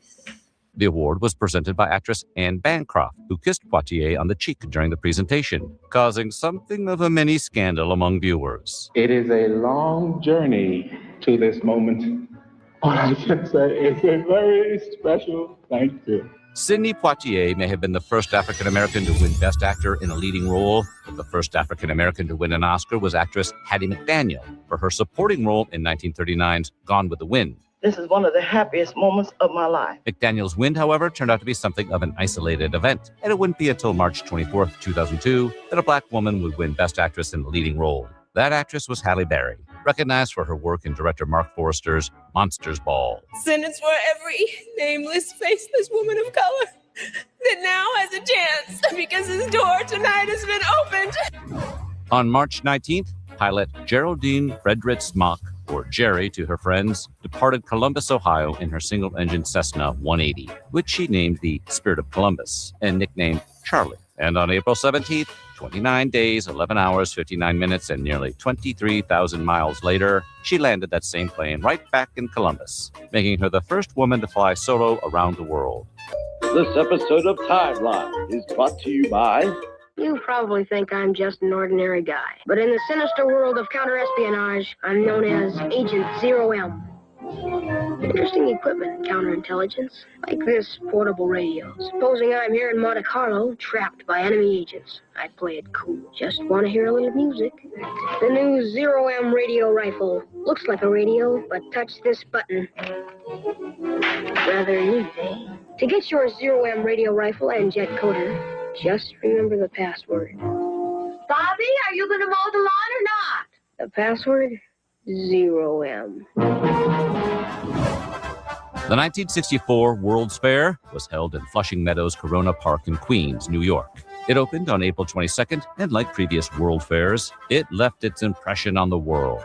The fair, for example, hosted North America's first Thai food restaurant and Belgian waffles, while giving visitors a sneak peek at technologies of the future, including picture phones and personal computers. You'll be able to ask for the news of any date that you like. This little mobile is a scale model of our Tower of the Four Winds that stands at the entrance to the UNICEF Pavilion at the World's Fair. It also featured a number of exhibits and technologies later incorporated into Disney theme parks, including It's a Small World, the Progress Land Carousel, and the Magic Skyway. In the 1960s, most computers operated on custom software, which greatly limited their use. But that changed with the arrival of BASIC, or the Beginner's All-Purpose Symbolic Instruction Code.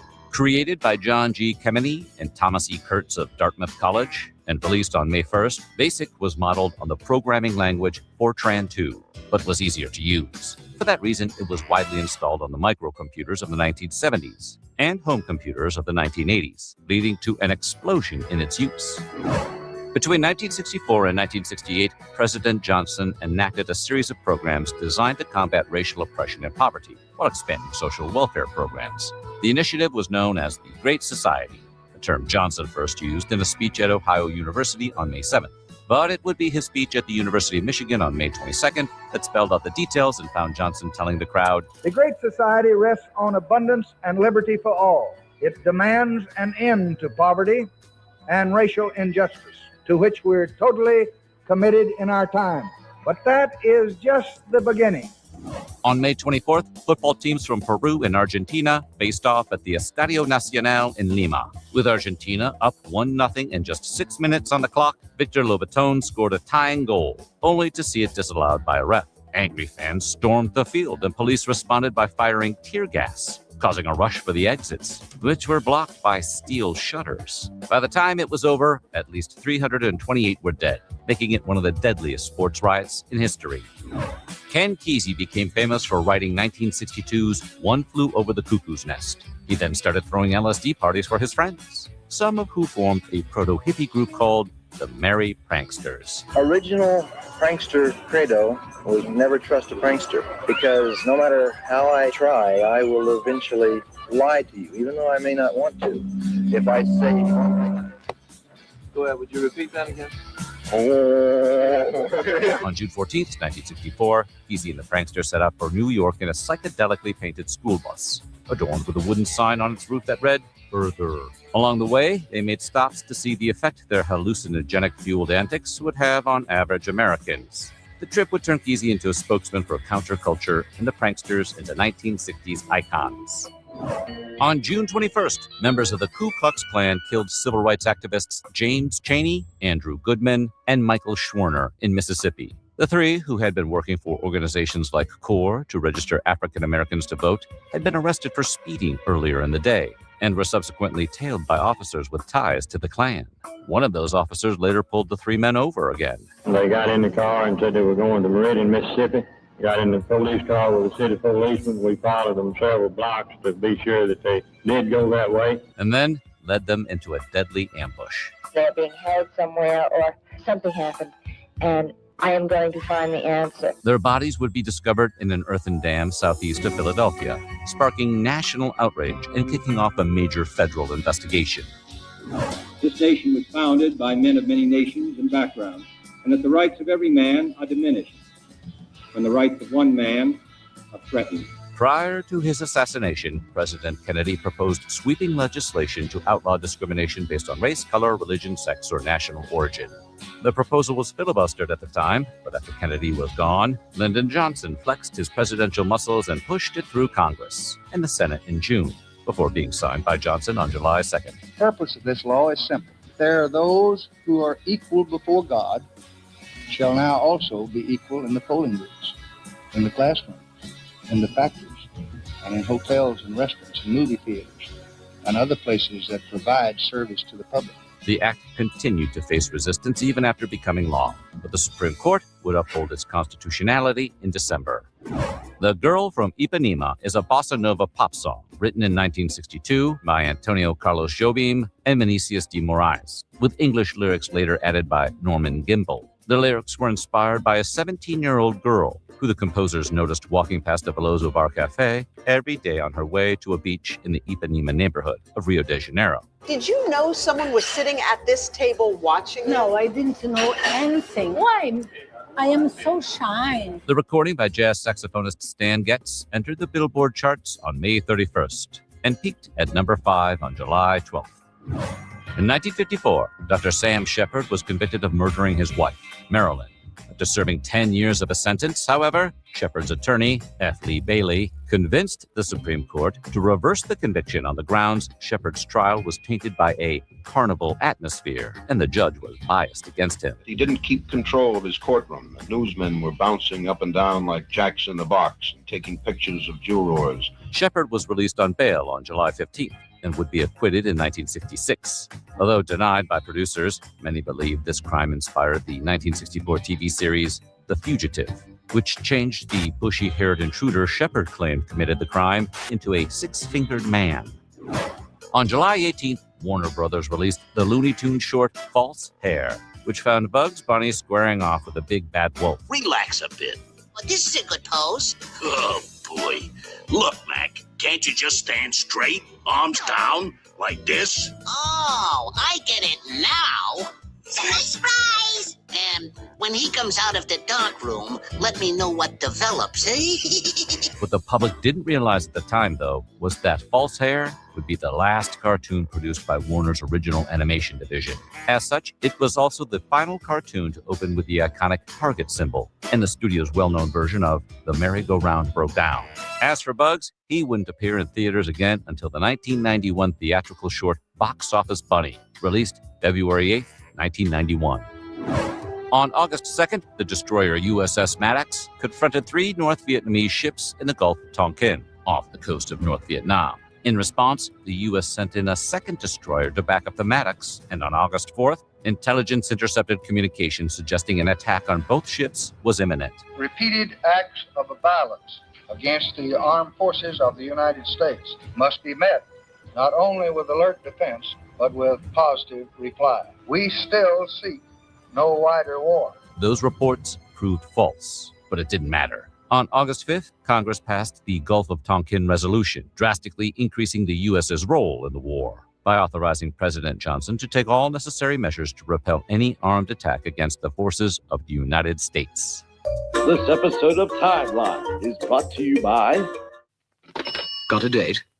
Needs a wash? Take a bottle, take a tap, and you. It's as easy as that with Silvercrin shampoo. Only Silvercrin shampoo contains the gentle conditioner Pure Silvercrin that leaves your hair just right. No fuss, no fuzz, go out at onceable hair. And it's as easy as Silvercrin shampoo. As his daughters became fans of the book series and begged him to turn them into a movie, Walt Disney spent 20 years convincing author P.L. Travers to sell him the film rights to Mary Poppins. Travers didn't think Disney was the man for the job, but eventually relented. We'll set new attendance records August 27 when we open with Mary Poppins at the Chinese Theater. This is P.L. Travers. Hello. I'm looking forward to seeing what he has done tonight very much. Well, I won't hold you any longer. Despite serving as an advisor on the movie, Travers was so disillusioned by the final product, she swore she'd never allow another film adaptation. Audiences, however, felt differently. Released on August 27th, Disney's Mary Poppins would become the highest-grossing movie of 1964. On September 7th, Lyndon Johnson attempted to solidify Republican presidential candidate Barry Goldwater's image as a warmonger by releasing a campaign commercial called Peace, Little Girl. The ad depicted a 3-year-old girl standing in the field after an ominous voiceover warns, We must either love each other or we must die. the girl is consumed in a nuclear explosion. It only aired once, but was seen by roughly 40 million people, more than enough to win Johnson the election. Vote for President Johnson on November 3rd. You feeling real bad, huh? My mule. You see, I understand you men were just playing around. But the mule, he just doesn't get it. Of course, if you were to all apologize, I don't think it's nice you laughing. Sheriff. Well, if you're the sheriff, you better get these men on the ground.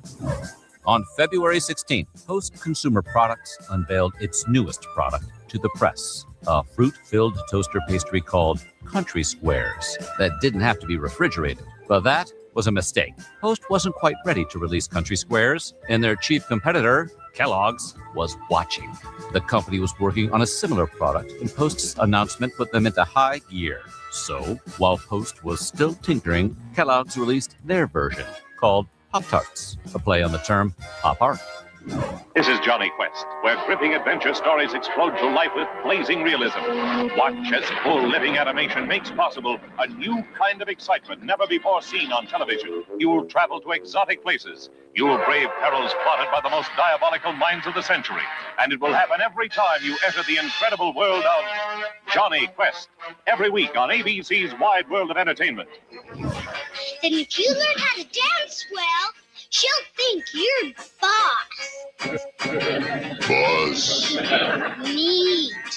Groovy. Come on, try it. This is my lucky day. You gotta learn. Tevye the Dairyman was a character who appears in a series of Yiddish stories written by Sholem Aleichem in the late 19th and early 20th centuries. Though they were the subject of several previous adaptations, producer Harold Prince enlisted Jerry Bach, Sheldon Harnick, and Joseph Stein to turn them into a musical called Fiddler on the Roof, which opened September 14th. Despite animosity between director Jerome Robbins and star Zero Mostel, the production was a massive hit, becoming the first show in history to run more than 3,000 performances. Oh my gosh, man overboard. Gilligan, the minnow's been beached. Beached? When the passengers wake up and want to get off at the marina, what are you going to tell them? Think of something. How are we going to get home? Look at those holes. No, Skipper, I'm very happy to be here. I'm so happy I could kiss the ground. This island tastes terrible. In the wake of JFK's assassination, President Johnson established the President's Commission on the Assassination of President Kennedy, informally known as the Warren Commission, after its head, Supreme Court Chief Justice Earl Warren. On September 24th, that commission sent its conclusion to President Johnson. We come now to the second overriding question the Warren Commission must answer. Was there a conspiracy against the life of John F. Kennedy? Their report, finding that Lee Harvey Oswald had acted alone, was released to the public. Over the subsequent decades, a cottage industry of books, articles, and films would work to make the case that Oswald was, as he claimed, just a patsy. Those theories would all come to a head on December 20th, 1991, when director Oliver Stone would combine them all into the plot of his film, JFK. Despite being criticized for playing fast and loose with the facts, Stone's film would be a huge success, even influencing legislators to release classified files on the assassination more than a decade earlier than originally scheduled. On October 1st, UC Berkeley student Jack Weinberg was arrested for breaking a rule prohibiting student organizations from political fundraising on campus. But the police car he was loaded into was quickly surrounded by hundreds of students who blocked it from moving for 30 hours. Thus began the Berkeley Free Speech Movement, a sustained series of student protests that constituted one of the first mass acts of civil disobedience on a university campus. I'm confident that the students, the faculty, University of California will exercise their freedom with the same responsibility they've shown in winning their freedom. A defining moment of the 1960s, the movement's legacy continues to influence political views both on and off college campuses to this very day. Japan Shinkansen, known in English-speaking countries as the Bullet Train, is a high-speed railway that connects Tokyo to other regions of the country. Its first line, the Tokaido Shinkansen, connected Tokyo to Yokohama, Nagoya, and Osaka, and it went into service on October 1st, just in time for the 1964 Olympic Games. The first trains could reach speeds of 130 miles per hour, reducing end-to-end trip times by hours, and enabling same-day service between Japan's two biggest cities, Tokyo and Osaka. There's no need to fear. Underdog is here. Say no more. I'll save the town. I'll stop Simon with a real shakedown. And true to his word, Underdog grasped the tall building and began shaking it wildly. Wait! Stop that, you hair-brained Hercules! You're shaking my whole building apart, with my tenants inside! On October 14th, Martin Luther King Jr. became the then youngest person to ever be awarded a Nobel Peace Prize. Then just 34 years old, King was recognized for his nonviolent resistance to racial oppression in the United States. I accept the Nobel Prize for Peace at a moment when 22 million Negroes of the United States are engaged in a creative battle to end the long night of racial injustice. As you might expect, the Georgia-born minister donated the $54,600 prize, worth roughly $571,226, to civil rights-related causes. On October 12th, Supreme Soviet Presidium Chairman Leonid Brezhnev contacted Soviet Premier Nikita Khrushchev to inform him that a special Presidium meeting about agriculture had been called for the next day. When Khrushchev arrived at Vnukovo Airport, he was met by the chairman of the KGB and his guards, who informed him that he was being deposed. Khrushchev's ouster became official on October 14th, when the Presidium and the Central Committee accepted his totally voluntary request to retire due to his age and poor health. All right, Eliza, say it again. The rain in Spain stays mainly in the plain. The rain in Spain stays mainly in the plain. Didn't I say that? No, Eliza, you didn't say that. You didn't even say that. On November 1st, fullback Jim Brown led the Cleveland Browns to victory over the Pittsburgh Steelers, and it was the 47th time Brown rushed for over 100 yards in a single game. More impressively, however, the feat also made him the first NFL player to rush for more than 10,000 career yards. As icing on the cake, Brown would go on to lead his team to a victory in the championship that year. It's all over, and the men become boys. The presidential election of 1964 saw incumbent Democrat Lyndon Johnson facing off with Republican Senator Barry Goldwater. Long story short, Johnson and Humphrey won in a blowout. This is more than a victory of party. It is a tribute to the program that was begun by our beloved President John F. Kennedy. Johnson actually won 61.1% of the popular vote, which, to this day, is the highest popular vote percentage of any candidate since the U.S. began having widespread popular elections in 1824. Rudolph, please, would you tone it down a bit? That nose, that beautiful, wonderful nose. What I'm trying to say is, Rudolph, with your nose so bright, won't you guide my sleigh tonight? It will be an honor, sir. An unrehearsed news interview with Ernesto Che Guevara, Cuban Minister of Industry. Cuban revolutionary Che Guevara visited the United States to speak about economics and imperialism on December 11th, and anti-Castro activists made 2 attempts on his life that day. First, a woman tried to skip past the barricades with a hunting knife. Then, a man tried to hit the building with a timer-initiated rocket fired from a bazooka on a boat in the East River. The shot missed, but Guevara would say the explosion gave his speech more flavor, adding, "It is better to be killed by a woman with a knife than a man with a gun." Singer Sam Cooke, known for songs like Twistin' the Night Away, was shot and killed in the Hacienda Hotel in Los Angeles on December 11th. The fatal shot was fired by the motel's manager, who claimed to be acting in self-defense. That story was backed up by the motel's owner, who was listening on the phone when Cooke, wearing only a jacket and a single sock, attempted to break into the office in search of a woman he had checked in with earlier. That woman, however, had already fled and called police to report that Cooke had kidnapped her. And that's how 1964 ended. Jim Brown was on his way to the record books, the Civil Rights Act was enshrined in law, and President Johnson was telling Americans that their country could be a great society. Would he be right? See you back here for 1965. So what do you...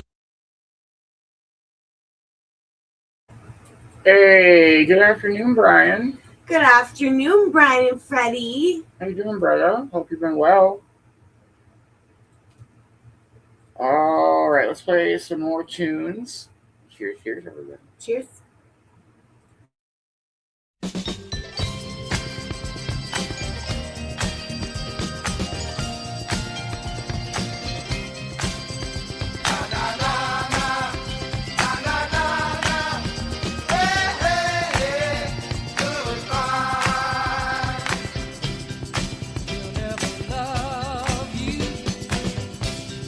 Way that I love you, 'cause if it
Such a great song. I hope everybody's enjoying their Tuesday morning. Probably go ahead and smoke one more and call it a morning show. Don't miss out on roulette this afternoon, where Kay has our trophy. And don't miss out on Tokens tonight.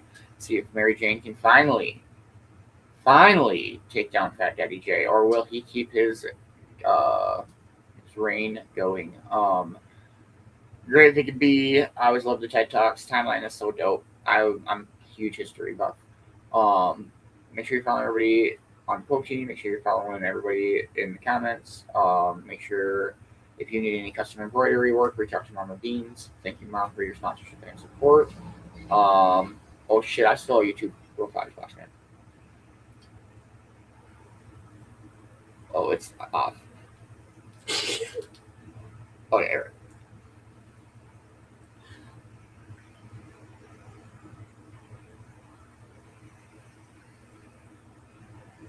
Hey, yes, make sure you stop in this afternoon, get your Cove-TV hashtags in, and we'll play some roulette, get super baked. With that being said, I think everybody have a wonderful rest of your day, and we'll catch you guys later. Well, much love, everybody. Thank you so much for tuning in with us this morning. It's been a great morning. Let's fucking go. Great Vicki B. Great tunes. Amazing tunes. Great morning speaker. Great timeline segment. Let's go. I hope everybody's off to a great Tuesday morning. Make sure you're following everybody interactive, and make sure you're following everybody in the co-production. You don't want to miss out. Let's fucking go. Stay lifted, stay positive, and I will see y'all when I see y'all. Much love, everybody. Enjoy your morning. Cheers, cheers, everybody. Cheers.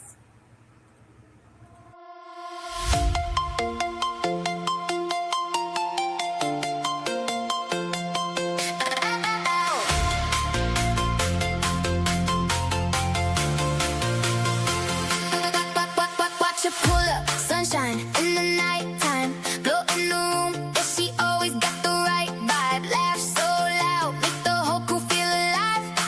We just floating while the city goes by. Purple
and slow.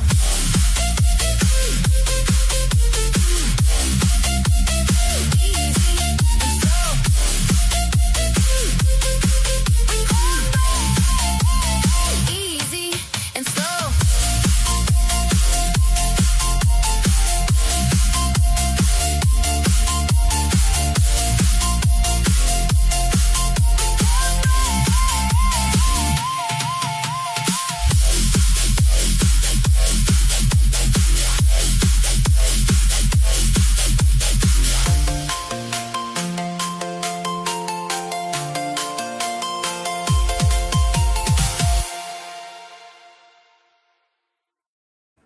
Much love, everybody.